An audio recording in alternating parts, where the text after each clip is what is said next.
अब आगे की तरफ बात करेंगे। नेपियन कैपिटल के को founder managing partner Gautam Trivedi हमारे साथ मौजूद हैं। Gautam ji, good morning. गौतम जी, तो इस समय गुड मॉर्निंग। मार्केट पर बिग कॉल क्या है? हमने एक बड़ी करेक्शन देखी मार्च में, उसके बाद शानदार रिकवरी आई। पिछले कुछ एक हफ्ता थोड़ा सा कंसोलिडेशन का फेज रहा है, लेकिन क्या मार्केट तैयार है अब वापस अपने पिछले हाइस की तरफ जाने के लिए? मुझे लगता है कि market in the short term, मैं शॉर्ट टर्म की बात कर रहा हूँ। जरूर लग रहा है कि न, न, पुराना जो टॉप है वो क्रॉस कर लेगा, लेकिन मैं शॉर्ट टर्म की बात कर रहा हूँ क्योंकि जिस तरह से पैसे की तेजी है, डोमेस्टिक इन्वेस्टर्स की बात कर रहा हूँ, जिस तरह से पिछले महीने 40,000 करोड़ जो आए, सिप का भी रिकॉर्ड नंबर रहा 32,000 करोड़। तो उसमें और ये मतलब मार्च का महीना जो जो वॉर का जो मोस्ट टेंस पीरियड था, मोस्ट डेंजर पीरियड था, और जब ऑयल का भाव अचानक डबल हो गया था। और अपना जो इंडिया बास्केट है, मैं ब्रेंट की सिर्फ बात नहीं कर रहा हूँ, मैं I am talking about India basket जो करीबन $70 पे था।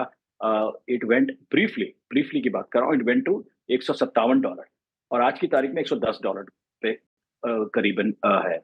तो ये इसके बावजूद भी इतना पैसा जो आया मार्च के महीने में, मुझे लगता है कि हर दिन, हर हफ्ते, हर महीने जो डोमेस्टिक फ्लोज आ रहे हैं, उसकी वजह से ये मार्केट ऊपर जा रहा है।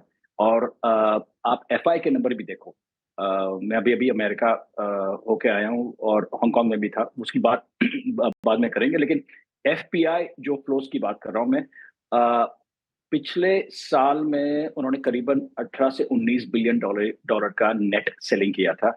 इस साल ऑलरेडी 20 बिलियन क्रॉस कर चुका है। मतलब ऑलरेडी जनवरी से आज तक मार्केट में 20 बिलियन, मतलब पूरे फुल लास्ट ईयर का नंबर क्रॉस कर चुका है एफआई सेलिंग। इसके बावजूद भी मार्केट ये तेजी में। हम्म, अच्छा, सर ये बताइए कि under the impression of crude, ये जब 28 फरवरी को पहला गोला गिरा, उसके बाद से लेकर अब तक क्रूड हाई ट्रेजेक्ट्रीज पर ही है ना? अभी भी 110 111 स्क्रीन पे कायम है गौतम सर। ये इसके इम्प्रेशन में जो जो चीज़ें गिरी, चाहे वो पीएसयू बैंक्स हो, चाहे बैंक्स हो, चाहे ऑटो हो, ऑटो में आज रिवर्सल बहुत है। जब आप एक शॉर्ट टर्म में तेज़ी की बात कर रहे हैं तो आप ऑटो को कहाँ प्लेस करेंगे उसमें? ऑटो के नंबर्स तो अच्छे आए, मार्च के नंबर भी अच्छे थे। और जहां तक हमारे जो चैनल चेक्स है कि अप्रैल के नंबर भी काफी मजबूत है। सवाल ये उठता है कि ये सरकार कितने दिनों तक ऑयल का प्राइस, पेट्रोल का प्राइस, डीजल का प्राइस बढ़ाती नहीं है। और ये मुझे लगता है कि इलेक्शन आज आज शाम को एग्जिट पोल आ जाएंगे, और देखते हैं अगले हफ्ते या इस हफ्ते ही जो सरकार कुछ निर्णय लेती है रिगार्डिंग पेट्रोल और डीजल, जो उसमें बढ़ावा आ गया। और मुझे लगता है कि आज नहीं तो कल, मतलब आना ही पड़ेगा, लाना ही पड़ेगा। उसका इम्पैक्ट जरूर आएगा auto sales, passenger cars specially. बिल्कुल। ये आईटी ने बहुत बुरी वेल्थ डिस्ट्रक्शन की है पिछले कुछ समय में। इन्फोसिस का स्टॉक आज 5 साल के लो पर है। क्या टर्न अराउंड की पॉसिबिलिटी रहेगी, या फिर अभी स्पेस से आप दूरी रहेंगे? हम लोग हम हमारे इनफैक्ट 3 साल पहले, करीब 2.5 3 साल पहले हमारे पोर्टफोलियो में इन्फोसिस था। और लॉजिक वही रहा था कि इतना गिर चुका है, और कितना गिर सकता है। लेकिन मुझे लगता है कि, और ये इस बार जब मैं गया अमेरिका, मैं कैलिफोर्निया में था, सैन फ्रांसिस्को, सिलिकॉन वैली, वहाँ पे भी काफी लोगों से मिल के आया।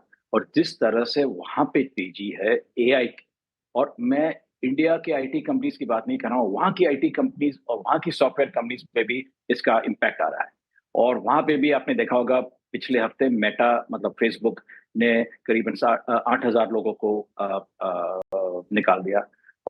वो करीबन 10%, उनके वर्कफोर्स का 10% जो था, 8,000 लोग, उनको उनको निकाल दिया। तो ये इम्पैक्ट और ये प्रभाव जो है एआई का, सिर्फ इंडियन आईटी पे नहीं है, अमेरिकन आईटी पे भी हो रहा है। और आई डोंट थिंक ये इट इज ओवर येट। ये मतलब अभी भी आज की तारीख में जिस तरह से वहां पे एआई का इम्पैक्ट है, आप मानोगे नहीं, सैन फ्रांसिस्को में और पालो अल्टो में जो बेसिकली जो बड़े सेंटर्स है एआई के, 10 में से 9 जो बिल बोर्ड्स होते हैं, मतलब पोस्टर्स होते हैं, सब एआई कंपनीज के हैं। तो इतना बड़ा एआई में इन्वेस्टमेंट हो रहा है, इतना बड़ा एआई का इम्पैक्ट आ रहा है और आने वाला है इंडियन आईटी पे, यूएस आईटी पे, विश्व के आईटी पे। मुझे लगता नहीं कि आज की तारीख में, यस आपने, आपकी बात सही है कि ये जैसे 5 ईयर लो तो इन्फोसिस ये भाव में is it attractive? I would say no. Okay, ये आईटी की बात भी हो गई, ऑटो की बात भी हो गई। सर, ये चर्चा का विषय पिछले साल से ही रहा है, मई से ही, ऑपरेशन सिंदूर, उसके बाद ये एग्जिस्टिंग, अगर आप देखें जो वॉर चल रही है उसमें योर वॉर प्रिपेयर्डनेस है ना। और इस बार एक बड़े दिनों के बाद मैं अगेंस्ट ऑल ऑड्स, मैं अगेंस्ट ऑल ऑड्स इसलिए कह रहा हूँ कि कुछ डिफेंस में कंपनियों के साथ एग्जीक्यूशन स्पेसिफिक इश्यूज थे, बट स्टिल उसको छोड़ने के बावजूद स्टॉक्स में बड़ी अच्छी बाइंग है, विजिबल है। पिछले 1.5 महीने से 2 महीने से डिफेंस में बाइंग विजिबल है, फ्रंट लाइन में भी और मिड कैप में भी। आपकी राय क्या है इस वक्त, डिफेंस को कैसे अप्रोच करना चाहिए इन बद सर्कमस्टेंसेस में? जो आपकी बात है, मैं उसी पे मैं ऐड करूंगा कि जो आपने बताया, पिछले 2 महीनों में जब से ईरान और यूएस की वॉर शुरू हुई है, तो अपने डिफेंस स्टॉक्स काफी भाग चुके हैं। तो आज की तारीख में डिफेंस का फ्यूचर है इंडिया में, बहुत बड़ा फ्यूचर है, उसमें कोई शक नहीं है। सवाल ये होता है कि will is now a good entry point, और अब वैल्यूएशंस देखिए, इतने महंगे हो गए ये डिफेंस स्टॉक्स। अभी ये भाव में जरा I will hesitate to put new money. अच्छा, कैलिफोर्निया से किसी एफआई को लेकर आए कि नहीं आप फिर वहां पर अगर आप गए थे तो? ये अनुज का सवाल ही हो सकता है। हाँ, मेरा ही सवाल है।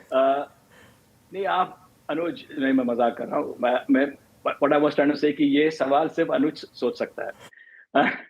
अनुज, मेरा कहने का ये मतलब है कि रियलिटी में एफआईज इंडिया से आई वुडंट से नाराज है, लेकिन इंटरेस्ट बहुत लिमिटेड है, और उसकी वजह, कई वजह है। नंबर 1, आप देखो कि उनके खुद के मार्केट में, अमेरिका में इटसेल्फ, इस साल 15% अर्निंग्स ग्रोथ है, वो भी डॉलर। जब खुद के मार्केट में इतना इतना बड़ा अर्निंग्स ग्रोथ है, तो वो बाहर क्यों जाएंगे? दूसरा, पिछले 3 सालों में, 5 साल की भी नहीं बात कर रहा हूं, 3 सालों में नैस्डैक ने 30% कैगर आईआरआर रिटर्न दिया हुआ है, डॉलर रिटर्न। S&P 500 ने करीबन 12.5 से 13% रिटर्न दिया हुआ है, डॉलर रिटर्न। तो ये संजोग में आप कैसे एफआई को इंटरेस्ट कर सकते हो कि आप इमर्जिंग मार्केट में आइए, और इमर्जिंग मार्केट में से भी इंडिया में आइए? तो हमारे यहाँ ना तो एआई या टेक कंपनीज है, टेक मतलब मैं आईटी सर्विसेज की बात नहीं कर रहा हूँ, एआई और अमेरिकन टेक की बात कर रहा हूँ, वो नहीं है। वो कोरिया और ताइवान में उनको मिल रही है। ना तो हमारे पास कोई बड़ा कमोडिटीज प्ले है लाइक ब्राजील। सो इंटरेस्ट अभी भी लुकवार्म है, अनफॉर्चुनेटली। मैंने यहाँ तक भी उनको पूछा कि जो एआई में आपको वैल्यूएशन ज्यादा लग रहा है, ओके, ये सवाल मैंने उनको पूछा कि जो आपको एआई में वैल्यूएशन ज्यादा लग रहा है, तो आप इंडिया को एंटी एआई प्लेस क्यों नहीं समझते हो? उन्होंने बोला हमको कोई एंटी एआई प्ले नहीं चाहिए एट दिस पॉइंट। और मैंने बोला कि आपको लगता नहीं कि एआई कंपनीज का वैल्यूएशन बहुत बढ़ गया है? बढ़ गया है, लेकिन correction right now there is no chance of correction. So इसकी वजह से interest in general emerging markets में एंड स्पेशली इंडिया में काफी वीक है। ऑलराइट, गौतम जी, बहुत बहुत शुक्रिया आज हमारे साथ जुड़ने के लिए और अपना समय हमें देने थैंक के यू। लिए।